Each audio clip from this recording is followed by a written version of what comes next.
Hello and welcome to the first episode of the Rambling Movie Podcast.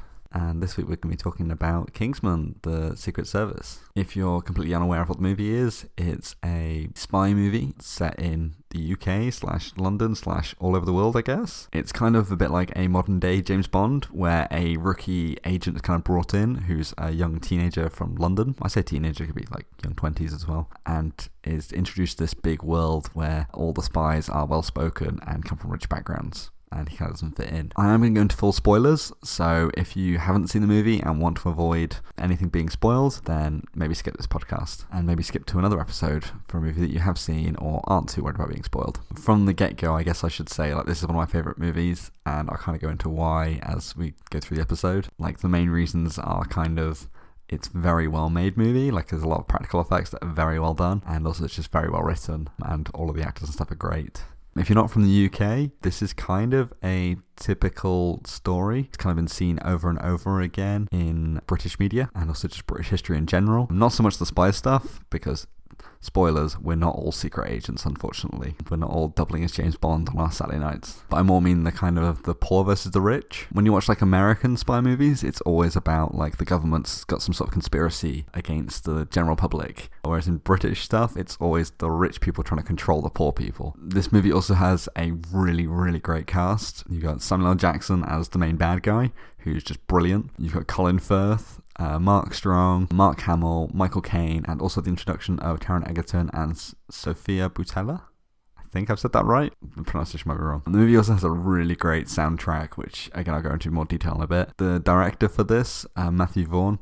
Just a heads up, I will go into some really technical stuff with this, but I won't. The whole thing won't be technical stuff. The director for this movie is a guy called Matthew Vaughn, who also did Kick-Ass. He's done a few big movies. He also did Stardust. He's kind of been all over the place. He was actually supposed to direct Thor, but turned that down to make Kick-Ass, the first one. And then also he was supposed to be making X-Men Days of Future Past for Fox, but instead managed to switch out of that to make Kingsman instead. And you can kind of see, he did X-Men First Class, and you can kind of see that X-Men First Class is a better written movie. It's not perfect, but it's a better written movie than Days of Future Past. But of course, the source material is also very strong. So Kingsman is a comic book movie, if you don't know. It doesn't seem like it because it's not superhero, but there are non-superhero comic books out there. And it's written by a guy called Mark Millar, who's from Scotland, and basically a lot of his comic books have been adapted into movies over the last couple of years. Civil War, the Captain America movie, was based on a comic of his. The Fantastic Four reboot, which wasn't great, but he was kind of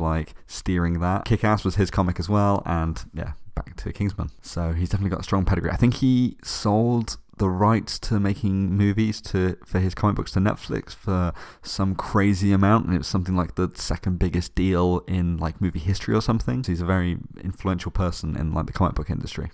And he's also written weirder comics, he wrote a Superman one that was about what would happen if Superman fell into Russia instead of America, changes the Cold War and stuff. So it's kind of interesting. I guess the first thing that's pretty great with this movie is the characters. I mentioned some of the cast and stuff before. You've got Colin Firth, who is this gentleman spy who is very well spoken and also a complete badass. He's in the main fight scenes and he's just beating people up left, right and centre. The pub scene right at the start when he's being very polite and gentlemanly to the thugs in the pub, and then beats the absolute crap out of them easily on his own. That's a pretty cool moment. It's proper badass. But of course, you can't have a good movie without a good villain. Samuel L. Jackson's great in this. He's kind of this kind of nerdy, geeky guy who has a very clever plan. He's trying to save the world, but also kill everyone. So it's kind of I guess it's for the greater good, but yeah. Mark Strong's pretty good as well as Merlin. So again, if you haven't seen this, basically Kingsman is a spy agency where you've got Arthur as the head, who's played by Michael Caine, and then all of the spies have the Knights of the Round Table names.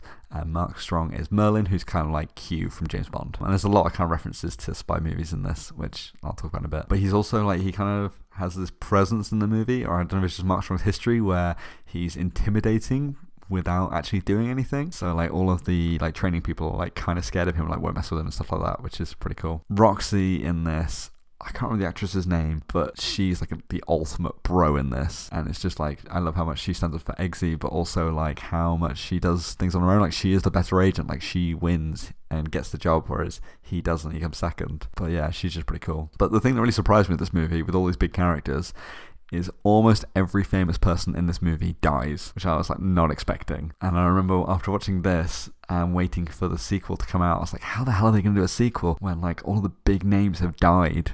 Like, and I'm not going to talk about the sequel in this one, but yeah, it was just like an interesting, I was like, what? Like, how's that going to work? And like when you see like Colin Firth get shot in the face, you're like, he can't be dead. Like, nobody dies in movies. Like, I'm just like, whoa. I guess that's a pretty good segue into like one of my favourite scenes in like the whole movie is the church scene, where you've got this like the whole thing is just like a perfect like fight scene for me anyway. And it's just so much fun. Like, he's in this like racist church, and so all the people in there, like, you don't feel guilty if they're being killed, which is like a really good setup. And then he's got that badass line to the woman when she tries to stop him leaving, and it's just like being like almost as like PC as possible. Maybe PC is the wrong word, but just like the exact opposite of how like racist and close-minded the woman is, and it's just like blows her away. And then all of a sudden he's walking out, and then the music kicks in, and he stops and he points the gun, and you're like, what the hell is going on? Like, is he gonna shoot this random woman just because they got into an argument? Like, what's going on? And then the music kicks in, he shoots her, and then it's like all chaos breaks loose. And this one a bit technical. I love the whole like one take thing, where you can obviously, it's not one take, it's very carefully stitched together, but like how you like follow him through it all and all the chaos, and then like it's like I say, it seems like one take, and it's just very, very well done. And then at the end, when he kind of kills everyone, and then at the end comes out and is shot by Samuel L. Jackson in the face, and you're like, what? Like, but he's the badass. And like, just like, yeah, it's amazing scene. It's like one of my favorite scenes in movies. The other one as well that was like a really clever scene was when him and Samuel L. Jackson first meet at the dinner, and there's like this build up, like when they're sat down, and like the music's kind of being like what's going on, and you see this like dish come out, and you're just like, what the hell's going on? And the camera's kind of like hovering over it a bit, and you're just like, what's in the dish? And it opens up, and it's McDonald's. Just like, I did not see that coming at all. So yeah, I loved like the playfulness with stuff like that. Also, just to touch on the tech stuff a little bit more, and then I will move on from it. I love the long takes. Like, there's a few used throughout the movie, like when he comes out of the police station. Like, I love it how it follows the policeman up in, and then like you don't need to see the policeman like letting him go. Like, you just show him walking out again, and you kind of pull the camera out with him. Like, that was really cool. And there's some really great transitions. Like, there's the bit when they're in the bar and they're hitting on the girl. Like, there's the last 3 agents left, and they're hitting on the girl, and they get tortured on the train tracks, and there's like 5 different scenes there, and they all have like really good transitions between them, which I thought was really cool. And the last technical stuff that I really liked was when Eggsy and Colin Firth first go to the Kingsman shop, when Eggsy's about to be taken off to start his training. They're talking in a mirror, and basically what the camera does is it's like the camera's just sat there watching them talk, and you've got Eggsy slightly in front of Colin Firth, and basically instead of switching the camera back and forth between them, what it does is it shifts the focus slightly so that your eyes are naturally drawn to what's in focus and go to the face of the person who's talking. And I was like, that's really clever. Like, the first time I watched it, I didn't notice it, and after a few watchings I was like, oh my god, like, that's so impressive. But then of course there's a lot of silly stuff in this movie that I really, really liked. Like the exploding heads bit at the end, when they detonate all the explosives in all the celebrities' heads, and then basically you've got this orchestra score of heads blowing up everywhere, and I was just like, the same as the church scene, like I had this like big grin on my face of just being like I can't believe this is happening. Like, it's so funny, but also like satisfying as well. And you're just like, ugh. This movie also had some good callbacks to some other big spy movies, mainly James Bond, I think it was going for. Like the whole like, this isn't that kind of movie thing. Like when before Valentine shoots Colin Firth, he's like, you want me to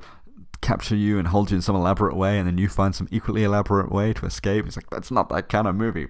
Like, it's such a badass line, and just, yeah, like kind of in your face for all the other spy movies, like the old James Bonds and stuff like that. And of course, it wouldn't be a spy movie without an evil mountain lair, which I never really thought about before, and then I kind of realized again the more times I watched it, of just being like, yeah, I guess he probably was like, I want to be a supervillain, so I need to have some sort of secret lair. Like, oh, it's got to be in a mountains or in a volcano. It's like, no, mountains are probably safer. Like, you just imagine him like debating it with himself or Giselle. And then of course the most infamous similarity, I guess, to James Bond is the pulling ladies thing, and the joke at the end that a lot of people didn't like, but I thought it was really funny because in James Bond he sleeps with basically every woman who walks past, because James Bond is kind of from a different time that doesn't really work anymore. And in this they kind of try to make a joke out of that, and basically like when he sleeps with the Swedish princess at the end. I think she's Swedish. She's Scandinavian anyway. The princess at the end, and the code for him to get into the door is, I think it's 2625, which on old text phones, when you had to like keep pressing the buttons to get the letters, spelled anal, which is really funny. And then of course the movie closes with her bum.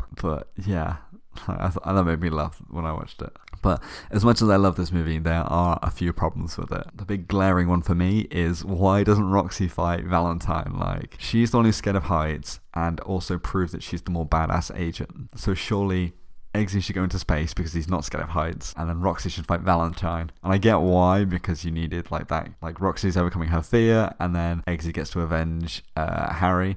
But at the same time, it's like, come on, like it makes so much sense just to put it the other way around. The other big question as well I had watching this movie, like right at the end, was like the ramifications of the ending. All of the politicians in the world are dead. Well, I say all of them. It shows like America, China, Russia, like most of the big superpowers, like having all their leaders and politicians killed. Like, that's crazy. And you think of all the celebrities and stuff that were in his mountain lair, and also like the amount of people that got killed while the SIM cards were active, because like you see things like people being drowned at the sea and like buses running over people. Like there would be a significant amount of people across the world dead. And I was like, how? Like, that's quite a big deal. Like, and speaking of drowning, when they do the first test and they're in the chamber where the water fills up and Eggsy's trying to open the door and all the others have got their snorkel things, which by the way, they're all like quite happily breathing through those snorkels. Those snorkels would smell awful because you'd be going straight down into where the poop and toilet stuff goes, and basically you have to smell and taste all of that, and it would be